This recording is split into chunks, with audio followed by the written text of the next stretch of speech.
Coffee. Thanks ফুপি। মুখটা এত ভারী কেন? আসসালামু আলাইকুম বন্ধুরা, আশা করি সবাই ভালো আছেন। আজকে আমরা কথা বলবো এটা আমাদের গল্প নাটকের 37 নম্বর পর্বের রিভিউ নিয়ে।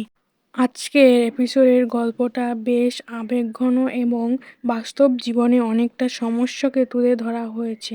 এপিসোডের শুরুতেই আমরা দেখি ফাহাদ অনেক মানসিক চাপে আছে। কাজের সমস্যা, সম্পর্কের ঝামেলা আর নিজের জীবনে অনিশ্চয়তা তাকে ভেঙে দিয়েছে। তখন তার ফুপু তাকে খুব গুরুত্বপূর্ণ কিছু কথা বললেন। তিনি বোঝান, জীবনে আবার দাঁড়ানো হলে প্রথমে নিজেকে দোষগুলো বন্ধ করতে হবে। যেসব বিষয় আমাদের নিয়ন্ত্রণ নেই সেগুলোর সাথে লড়াই না করে ছেড়ে দিয়ে শিখাতে হবে। অন্যদিকে এপিসোডের সবচেয়ে আবেগঘন দৃশ্য দেখা যায় ফারহানাকে ঘিরে। ছোটবেলা থেকেই বাবাকে ছাড়া বড় হওয়া ফারহানা তার মামার কাছে অনুরোধ করে যেন তিনি তার বাবাকে ক্ষমা করে দেন, কারণ সে মনে করেন একজন মেয়ের জীবনে বাবার ভালোবাসা খুবই গুরুত্বপূর্ণ। তার জন্য কান্না আর অনুরোধ পুরো পরিবারকে আবেগপ্রবণ করে তোলে।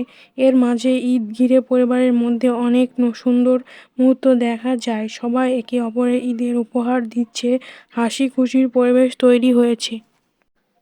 কিন্তু সেই আনন্দের মাঝেও পুরনো ভুল, আবারও অভিমান এখনও পুরোপুরি মুছে যায়নি। এপিসোডের শেষের দিকে আবারও নতুন কিছু জটিলতা তৈরি হয়। কেউ নিজের ব্যবসা শুরু করার সিদ্ধান্ত নিচ্ছে, আবার কারো সম্পর্কের ভেতরে যাওয়ার ইঙ্গিত দেখা যাচ্ছে। ফলে গল্পটা আরও রহস্যময় হয়ে উঠেছে এবং পরের এপিসোডের জন্য দর্শকের আগ্রহ বাড়িয়ে দেয়। তো বন্ধুরা, এই ছিল এটা আমাদের গল্প নাটকের 37 নম্বর এপিসোডের এর সংক্ষিপ্ত রিভিউ।